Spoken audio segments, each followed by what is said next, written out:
everybody. This is Francesco Abbruzzino with the Scoop News. Strategic meeting. That's what took place yesterday with the city of Venice. Oh, yeah, they're out there strategizing. How can we stick it to the residents? No, they're out there, and this theme basically said, how can we work with Sarasota County? Ever since basically a few years now, a lot of it related back to when Hollick took office. The relationships with the county have gone downhill. As I talked about over the years, I've talked to many county commissioners, and they've all pinpointed back to him and his the way he handles and goes about communicating with them with the approach of, I'm smarter than you guys, and I'm going to play hardball. You're going to do it my way, and blah, blah, blah. And that hasn't played well. So they're thinking, how can we change this? How can we work a better relationship? Well, one thing that'll go well is the fact that he's out of office in November. He's term limited. So that will be a great start. But they're looking at other things because you guys may not realize that the city of Venice and all the cities around here really need a working relationship with the county. That's the way it is. If we had a working relationship with the county, perhaps we could have done like Northport did and put a 2-year waiver in on taking over the parks, which has hindered us significantly financially. And we weren't prepared for it. And funny, oddly enough, I did send that Northport was doing that to County Commissioner Bob Daniels, who also is term limited, but he's going to run for mayor. But he didn't do anything. No action was taken. So they're looking at how, the goals.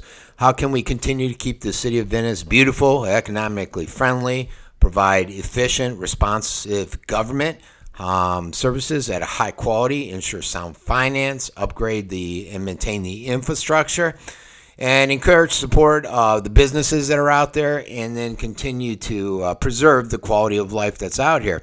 But everything kept rolling back to the counties and that whole theme around there.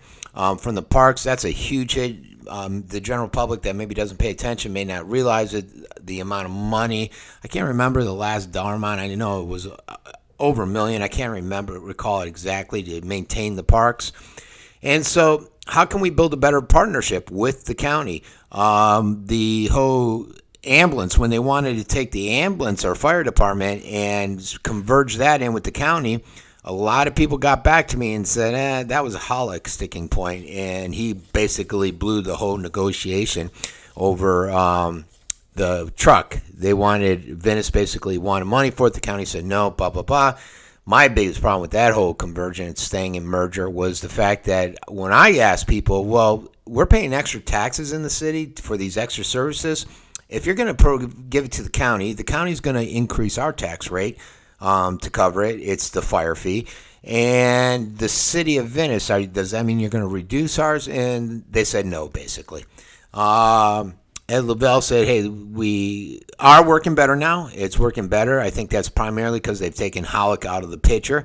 And he says, some things that we maybe need to do is just get together a list of our priorities and things that we need the county to work with us or their finances with us before the budget process.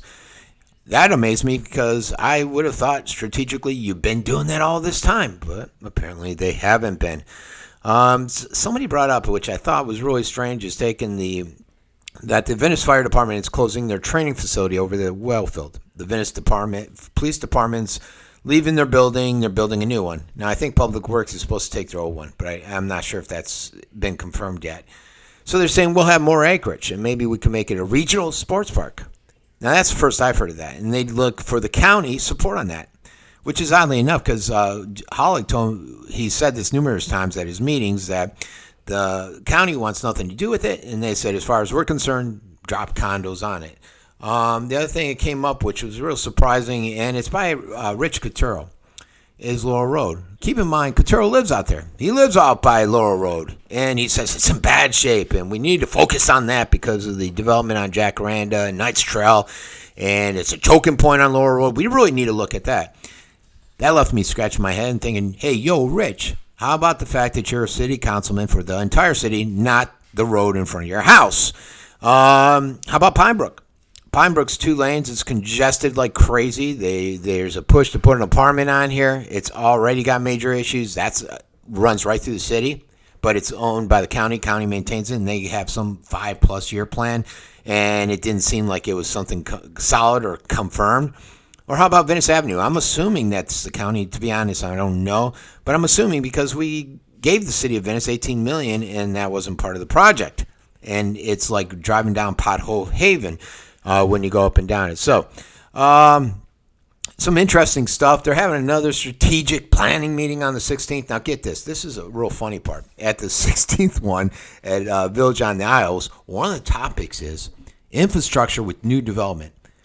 And that left me scratching my head. You mean strategically you haven't thought about that? Of course not, because they've been waiving impact fees and letting people like Neil do whatever the hell they want.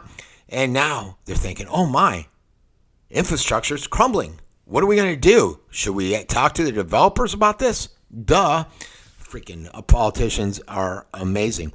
You know, and keep in mind a lot of stuff like Barwin, who's the city manager up in Sarasota, and about that $900,000 raw sewage spill, he said, well, those pipes were supposed to last 75 years. They only lasted 50. So that's not our problem. You weren't checking the infrastructure? And that's why I get upset, like that one video where they were pouring down the manhole. How do we know what the infrastructure is like there? The county's apparently not checking it.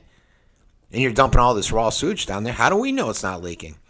And, you know, Hines chastised me, not naming me, but you could tell who he was referring to. And nobody mentioned the fact that there was another video of it going down into the street runoffs also.